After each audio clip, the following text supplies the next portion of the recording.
Speaker clean chit ఇవ్వడంపై hot comment చేశారు MLA Kadiyam Srihari. Speaker తీర్పును స్వాగతిస్తున్నామన్నారు. అందుబాటులో ఉన్న సాక్ష్యాలను పరిగణలోకి తీసుకొని గొప్ప తీర్పు ఇచ్చారన్నారు. బీఆర్ఎస్ పార్టీ వేసిన కేసు చట్టబద్ధం కాదన్నారు.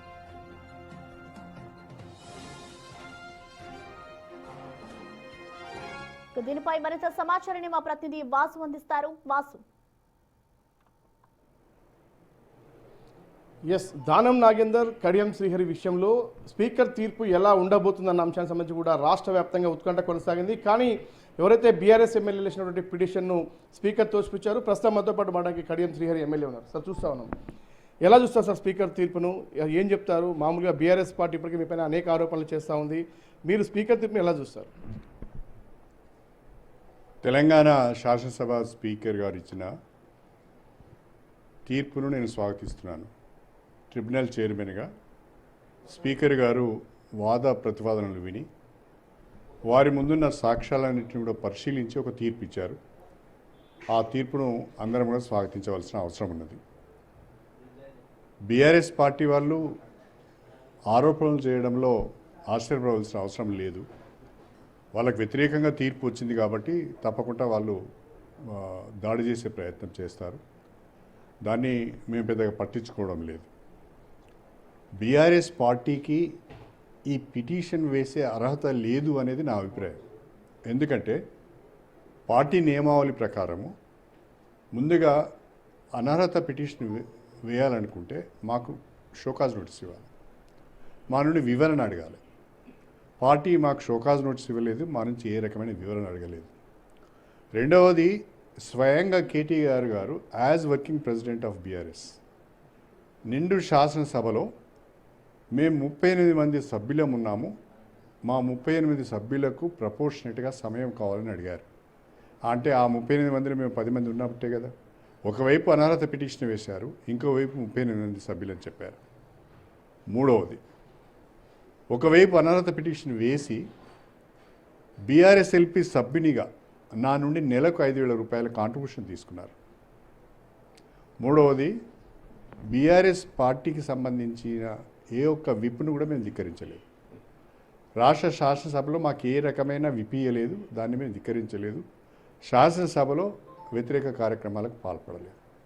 ఇవన్నీ సాక్ష్యాలను చూసిన తర్వాతనే స్పీకర్ గారు ఒక నిర్ణయం తీసుకున్నారు. అన్నిటికంటే మించి బీఆర్ఎస్ పార్టీగా మీరు పిటిషన్ వేయాలి, కేసీఆర్ స్వయంగా పిటిషన్ వేయాలి. కానీ కేసీఆర్ గారికి ముఖం చెల్లక, ఆ అర్హత లేక, గతంలో ఆయన ప్రోత్సహించిన పార్టీ ఫిరాయింపులన్నీ తెరపైకి వస్తాయి, ప్రజలు తప్పుపడతారనే ఉద్దేశంతో ఆయన ముఖం చాటేసుకొని వేరే వాళ్ళతో పిటిషన్ వేయించారు.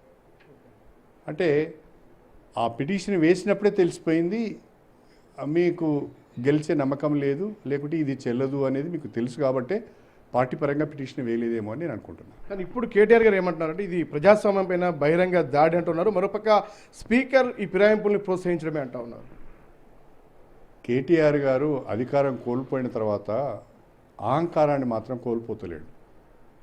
ఇంకా తాను ముఖ్యమంత్రి కుమారుడు అన్నట్టుగా, ఇంకా తాను మంత్రిమండలిలో మంత్రి అన్నట్టుగా ఆయన బాడీ లాంగ్వేజ్ కానీ ఆయన మాట తీరు కానీ ఉన్నది. అది ప్రజలు, తెలంగాణ ప్రజలు ఆయన లీడర్గా కూడా యాక్సెప్ట్ చేయడం లేదు.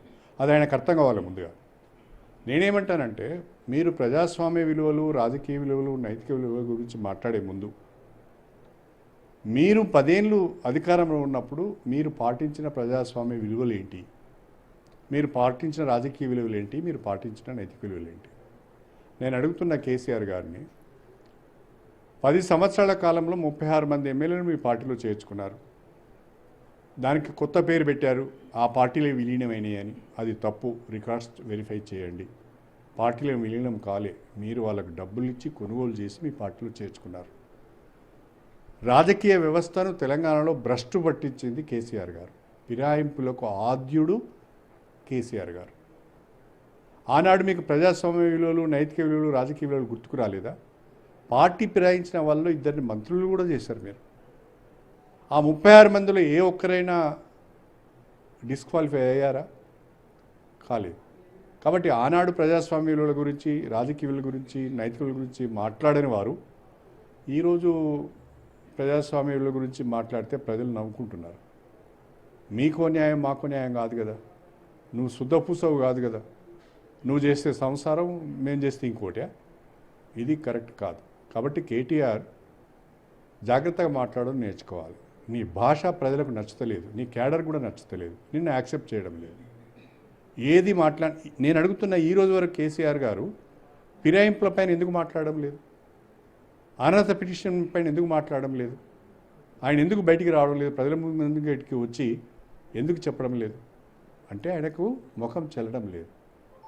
ఆయన తప్పు చేశాడు గతంలో, కాబట్టి ప్రజల ముందుకు వచ్చే ధైర్యం లేదు. కానీ మరోపక్క Danam Nagender BRS party car గుర్తుపైన గెలిచి ఎంపీగా అస్సం గుర్తుపైన పోటీ చేశారు. మరోపక్క మీ కూతురు ఒక ఎంపీగా ఆమె కాంగ్రెస్ పార్టీ పనిచేశారు, అస్సం గుర్తుపైన గెలిచారు. మీరు ఆ పార్టీకి మీరు పనిచేశారు ప్రచారంలో చెప్తున్నారు. అంటే మీకు కనీసం నైతిక విలువలు లేవు అనేది ప్రశ్నిస్తుంది బీఆర్ఎస్. నేను అదే మాట్లాడుతున్నాను కదా.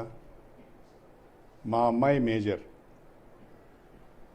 ఆమె రాజకీయాల్లోకి రావాలనుకున్నది, ఆమె ఒక పార్టీని ఎంచుకున్నది, పోటీ చేసింది, ప్రజలు ఆశీర్వదించారు, ఎంపీగా గెలిచింది. ఆమె నామినేషన్ పైన నేను ఎక్కడ సంతకం చేయలేదు. ఆమె నామినేషన్ పైన ఆమెను ప్రతిపాదించిన వాళ్ళు శ్రీమతి కొండా సురేఖ గారు, నాయన్ రాజేందర్ రెడ్డి గారు ఎమ్మెల్యేలు, నేను చేయలేదు. ఆమెకు ఆ స్వాతంత్రం ఉంది, ఆమె పోటీ చేసింది, ప్రజలు దాన్ని ఆశీర్వదించారు. అంతెందుకు, ఇవాళ కేసీఆర్ గారి కూతురు ఎక్కడున్నది, కేసీఆర్ గారి కూతురు ఎక్కడున్నది, కేటీఆర్ చెల్లి ఎక్కడున్నది? ఆమె ఇవాళ నేను స్టేట్మెంట్ చూశాను, నేను పార్టీ పెడుతున్నాను, కేసీఆర్ని నా పార్టీలోకి రమ్మని ఆహ్వానిస్తున్నాను అని చెప్తున్నది. కాబట్టి రాజకీయాలలో ఒక కుటుంబంలో ఉన్నవాళ్ళు వేరు వేరు పార్టీలలో ఉండవచ్చు, దానికి ఏం అభ్యంతరం లేదు. నీ ఇల్లే చక్కగా లేదు కదా, నా ఇల్లు గురించి మాట్లాడుతున్నావు. నీ ఇంట్లోనే వ్యవహారం సరిగా లేదు, నా ఇల్లు గురించి ఎందుకు మాట్లాడుతావు? ముందు నీ ఇల్లు చక్కబెట్టుకున్న తర్వాత నా గురించి మాట్లాడు. నీకు నైతిక విలువలు లేవు, నా నైతిక విలువల గురించి ప్రశ్నించే అర్హత నీకు ఎక్కడిది? కాబట్టి నేను ఇప్పటికీ కూడా ఒక మాట సూటిగా కేసీఆర్ని అడుగుతున్నాను. 10 సంవత్సరాలు మీరు ముఖ్యమంత్రిగా ఉన్న సమయంలో పార్టీ ఫిరాయింపులను ప్రోత్సహించి రాజకీయ వ్యవస్థను భ్రష్టు పట్టించినందుకు ముందుగా తెలంగాణ ప్రజలకు క్షమాపణ చెప్పండి. బయటకు వచ్చి నేను చేసింది తప్పు,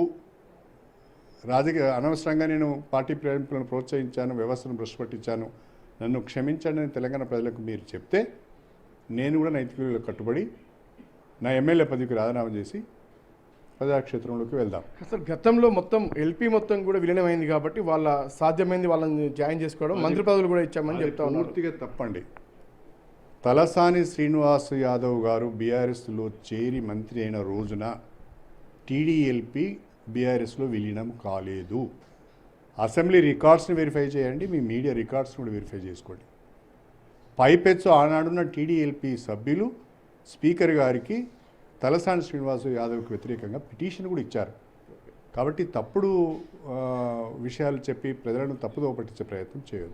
సార్, ఇప్పుడు మనం చూస్తున్నాం, వాళ్ళు ఎవరైతే బీఆర్ఎస్ ఎమ్మెల్యేలు వేసిన పిటిషన్లకు సంబంధించి కూడా మీ కూతురు కావ్య విషయం, మీరు ముఖ్యమంత్రిని కలిసిన విషయం, తర్వాత మీరు అధికారికంగా కాంగ్రెస్ పార్టీ కార్యక్రమాల్లో పాల్పంచుకున్న అంశాలు, మరొక దానం నాగేంద్ర విషయంలో కూడా ఆయన పార్టీ నాగేంద్ర నన్ను ఎందుకు అడుగుతున్నారు సార్? జనరల్గా సార్ పోనీయండి, అది మీ విషయంలో చెప్పండి. నేను ప్రస్తుతము బీఆర్ఎస్ పార్టీలో ఉన్నాను. స్పీకర్ తీర్పు ద్వారా అది స్పష్టమైంది. రెండవది, బీఆర్ఎస్ పార్టీతో నాయకత్వంతో విధానపరంగా కొన్ని విషయాలలో విభేదిస్తున్నాను, దూరంగా ఉంటున్నాను. నా నియోజకవర్గ అభివృద్ధి కొరకు కాంగ్రెస్ ప్రభుత్వంతో కలిసి పనిచేస్తున్నాను. This is my stand. Further sir, వాళ్ళ అవసరమైతే రేపు సుప్రీంకోర్టు, హైకోర్టును కూడా సంప్రదిస్తామని చెప్తా ఉన్నారు. ఇప్పటి వరకు అంటే వాళ్ళు ఎట్లా ఎదుర్కోబోతున్నారు ఆ కేసులు? చూద్దాం. ఎక్కడికైనా వాళ్ళకి వ్యతిరేకంగా మేము పోరాటం చేస్తాం కదా. మా పని మనం ఏం చేస్తాం, వాళ్ళ పని వాళ్ళు చేస్తారు. దేన్నైనా ఎదుర్కోవడానికి సిద్ధంగా, దేనికైనా సిద్ధంగా ఉన్నాం. Thank you sir.